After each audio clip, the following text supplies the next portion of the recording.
এখন বাজে 7:11। আমি আমার ব্লগটা শুরু করছি। দেখুন আমরা এসি দেখতে এসেছি, ওইটা দেখতে এসেছি হিটাচি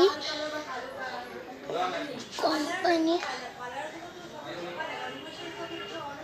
দেখুন কত কিছু, মাইক্রোওভেন, ফ্রিজ, এটা ফ্রিজ, এ দেখুন ফ্রিজ ফ্রিজ এটা কোনটুকুনি কত নিউ ফ্রি, কত ফ্রিজ কোনটুকুনিটা কত ছোট ফ্রিজ। দেখুন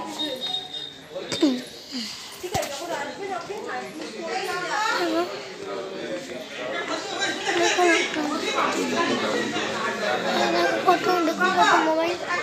আচ্ছা এরকম মোবাইল কোন দোকানে বাচ্চাদের দেয় দেখছি।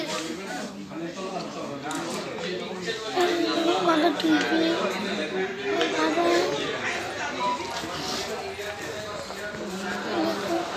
কি সুন্দর। এগুলো টেনে সবজি রাখা যায়, এগুলো টেনে সবজিও রাখা যায়। আমরা এসি দেখতে, দেখুন আমরা হিটাচি এসিটা, আমরা এই এসিটা নেব, একদম উপরে হিটাচি। এগুলো ভেতরটা যেরকম হয় ওরকম।